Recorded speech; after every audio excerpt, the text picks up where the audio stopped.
Have you ever wondered why your path so often feels solitary, even when you are surrounded by people?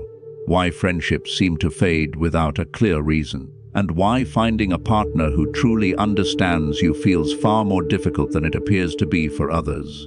This experience is not random, and it is not a reflection of your worth. What you have perceived as loneliness is not rejection, it is recognition. There is a distinct light within you, placed there by God, and it carries a clarity that cannot be hidden or ignored. Scripture tells us that the light shines in the darkness, and the darkness has not overcome it. When you carry this kind of light, it naturally exposes what is concealed, unresolved, or untrue. Many people are not consciously aware of why they feel unsettled around you. They may not be able to explain it in words, yet something within them reacts to your presence. Your energy speaks before you ever open your mouth. It carries honesty, depth, and spiritual awareness. When someone is not ready to face themselves, being near that kind of truth can feel uncomfortable. This is why connections may dissolve quietly or why certain relationships never fully form. It is not because you are too much or not enough. It is because your presence invites authenticity, and not everyone is prepared for that invitation. As God elevates you, your awareness sharpens. You begin to notice patterns you once overlooked. You sense intentions beneath conversations. You recognize emotional inconsistencies and unspoken motives. What once felt confusing now becomes clear. Along with this clarity comes a natural shift in your tolerance. You no longer have the same patience for manipulation, dishonesty, or emotional chaos. Peace becomes essential to you, not as a luxury, but as a necessity for your well-being. This shift often creates distance between you and people who thrive in noise, drama, or surface-level connection. Even close relationships can be affected by this transformation. Family members, long-term friends, or romantic interests may slowly fall away if they disrupt the inner stillness God is cultivating in you. This can feel painful at first, especially when you value loyalty and depth. But this separation is not punishment, it is purification. God often removes what cannot go where He is leading you. What feels like loss is often alignment unfolding quietly. Jesus Himself withdrew into solitude many times, not because He was unwanted, but because solitude was part of His preparation. In those quiet places, strength was renewed, clarity was restored, and purpose was reaffirmed. In the same way, your seasons of aloneness are not signs of abandonment. They are signs of intentional formation. You are being prepared for a life that requires discernment, spiritual maturity, and inner stability. As this process unfolds, your circle naturally becomes smaller, yet what remains becomes truer. Superficial connections fall away, making room for relationships rooted in respect, understanding, and shared values. Those who are meant to walk with you will not feel threatened by your light. They will be strengthened by it. They will honor your depth rather than compete with it or try to dim it. These connections may be few, but they will be real. Many individuals who carry purpose walk alone for a season because they do not fit comfortably into the patterns of this world. You may feel different, not because you are superior, but because you are being shaped for a different way of seeing and living. You are learning to observe from a higher perspective, one guided by discernment rather than impulse. This perspective allows you to see beyond appearances and recognize truth where others may miss it. Nothing can remain hidden in the presence of light. This is both a gift and a responsibility. Your awareness can bring healing, but it can also reveal discomfort in others. Some people will choose distance rather than growth. That choice is not yours to carry. Your role is not to make yourself smaller to preserve connections that require you to abandon your truth. Your role is to remain grounded, open, and faithful to who God is shaping you to be. This season is not meant to harden you. It is meant to refine you. You are learning how to be alone without becoming isolated, how to be independent without becoming closed, and how to stand firm without losing compassion. God has been guiding you even in moments when you felt uncertain or unseen. Protection often looks like separation before it looks like blessing. Trust that this time is shaping your discernment and strengthening your foundation. What feels quiet now is creating space for clarity. What feels empty is making room for alignment. You are not walking this path by accident, and you are not walking it without guidance. God sees every step, every question, and every moment of stillness. Your light was never meant to blend in. It was meant to lead, to reveal, and to prepare you for connections and purposes that match its truth. If your spirit recognizes this message, let it settle within you. You are not alone in your journey, even when it feels solitary. This season is not the end of connection. It is the beginning of alignment.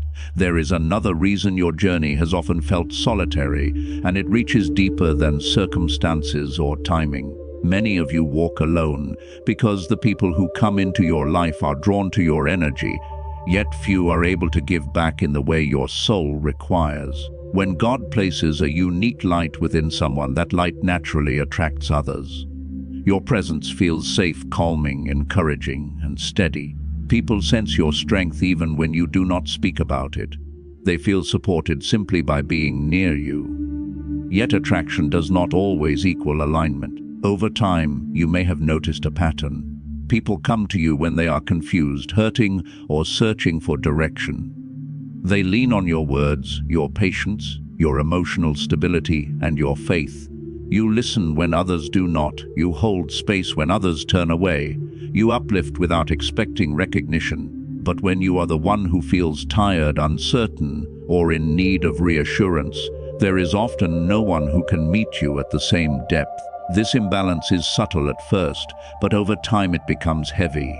Scripture reminds us to guard our hearts because everything we do flows from them. When your heart is constantly giving without being replenished, exhaustion sets in quietly. This is not because you lack love or generosity. It is because love was never meant to flow in only one direction. True connection requires mutual nourishment. When relationships are built on emotional dependence rather than shared strength, they slowly drain the one who is always giving. God never intended for you to pour endlessly without rest or return. Chosen ones are called to walk alongside those who can both receive and give, who bring peace rather than dependence and support rather than burden. Ecclesiastes teaches that two are better than one because they have a good return for their labor.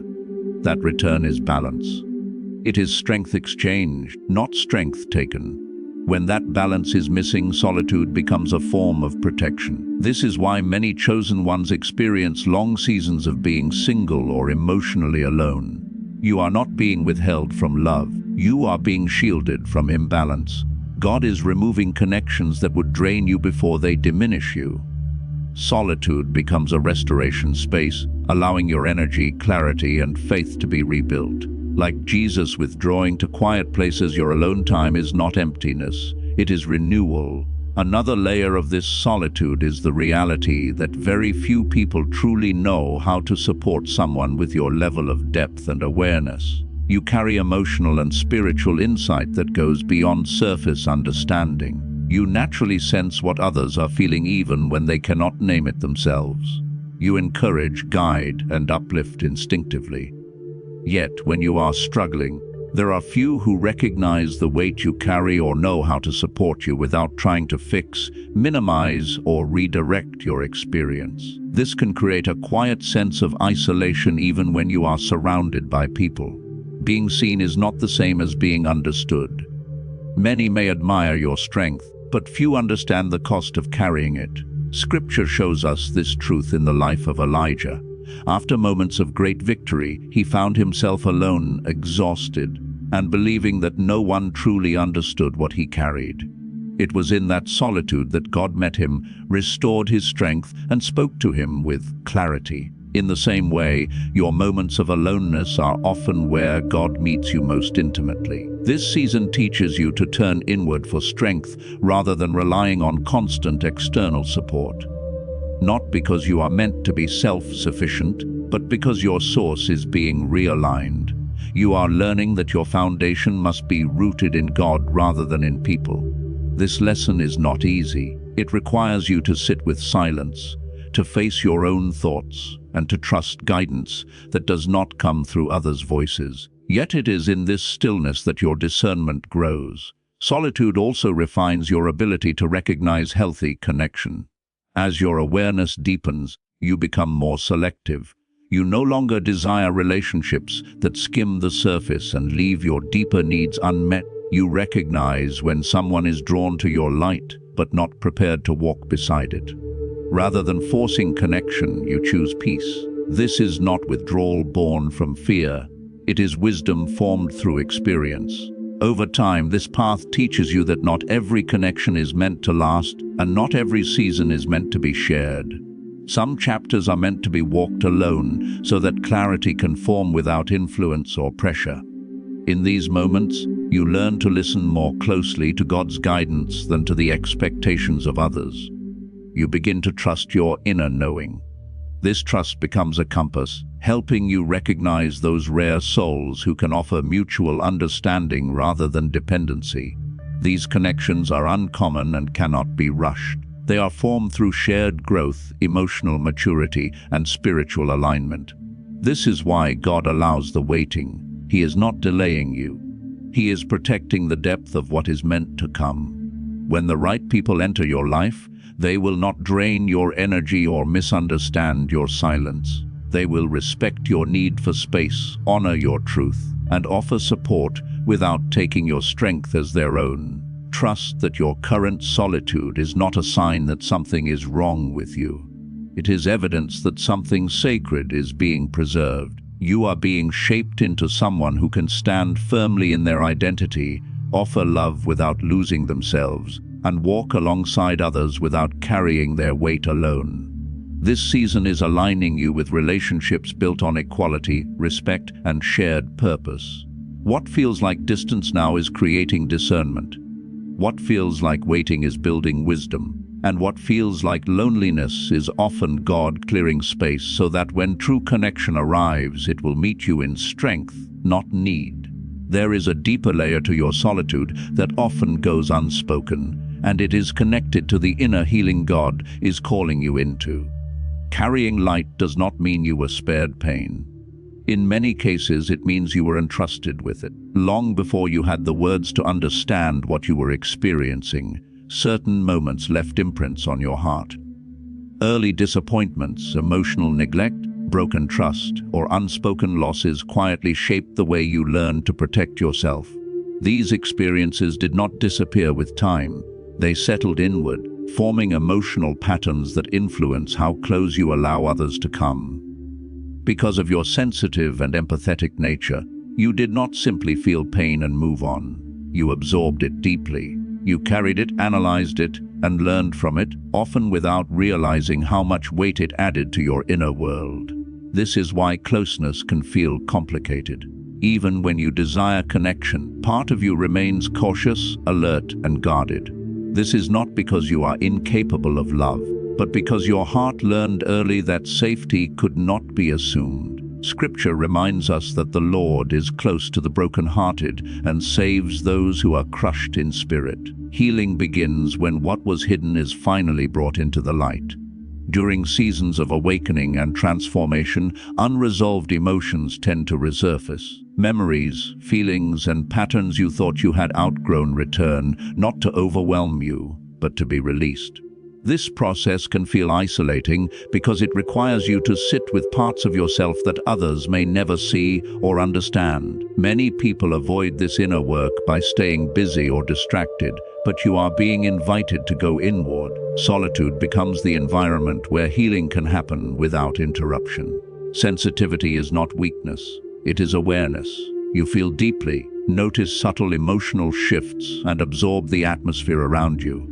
Because of this, your nervous system requires safety, calm, and quiet to reset. Solitude becomes a sanctuary rather than a sentence. In the Bible, David often withdrew to reflect, pray, and write. It was in those lonely moments that his wisdom was formed and his strength renewed. In the same way, your alone time allows you to face your inner world with honesty and compassion rather than fear.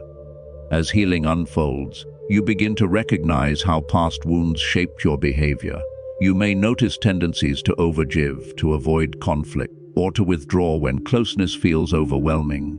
These patterns were once survival strategies. They protected you when you did not yet have the tools to process pain. Now, God is gently guiding you to release what no longer serves who you are becoming. This work is slow, personal, and often invisible to others. That is why it can feel lonely, but it is also sacred. Another reason this season feels prolonged is because the kind of relationship your soul requires cannot be rushed. You carry a high level of awareness and emotional depth. For love to feel safe and sustaining, the person beside you must be able to meet you with similar presence, maturity, and honesty. Superficial connections may appear easily, but they cannot hold the weight of your inner world. Scripture asks, "Can two walk together unless they are agreed?" This agreement is not about perfection, it is about alignment. Waiting does not mean you are being denied love. It means God is preparing both hearts involved. Healing, growth, and timing must align on both sides for a connection to flourish without imbalance. This waiting can feel heavy, especially when your heart desires companionship. Yet it is also protective. Rushing into connection before healing is complete often leads to repeating old patterns, reopening wounds that were meant to be resolved. God's timing is not meant to frustrate you. It is meant to safeguard what is sacred. This season of solitude also trains you to listen inwardly rather than relying on constant external affirmation. From early experiences, you learn that not every voice carries truth and not every crowd offers direction. God has been shaping you to trust the quiet guidance within you. Scripture promises that you will hear a voice saying, "This is the way, walk in it." Learning to trust this inner leading can feel lonely, especially when others move confidently with external validation. But this inward orientation builds discernment, stability, and spiritual strength. Independence of spirit is not isolation, it is preparation. God often separates those he intends to use deeply, not to deprive them of love, but to strengthen their foundation. When your identity is rooted inwardly rather than socially, you are less likely to lose yourself in relationships or compromise your truth to belong. You are learning to choose connection rather than cling to it. This lesson is essential for the kind of partnership your soul requires. Your depth is another reason this path has felt solitary. You see beneath the surface. You can sense what is unspoken. Your presence invites honesty, and not everyone is ready for that level of truth. Some feel exposed without knowing why. Rather than face themselves, they choose distance. This is not because you are too intense. It is because you reflect what is hidden. Scripture reminds us that people look at outward appearances, but God looks at the heart. You carry a similar way of seeing. What once felt like isolation begins to reveal itself as discernment. Your depth protects you from settling for connections that cannot honor your truth. It guides you toward those who value authenticity, emotional courage, and spiritual growth. These connections are rare, but they are real. When they arrive, they will not require you to explain your silence or justify your sensitivity. They will recognize it. As this season continues, you are being shaped into someone who can love without losing themselves, connect without shrinking, and walk beside others without abandoning their center. What feels lonely now is preparing you for relationships rooted in safety, clarity, and mutual understanding. Nothing about this journey has been wasted. Every quiet moment, every pause, and every inward step is aligning you with a future built on truth rather than fear. Trust that your solitude is purposeful. It is not the end of connection, but the foundation for one that can last.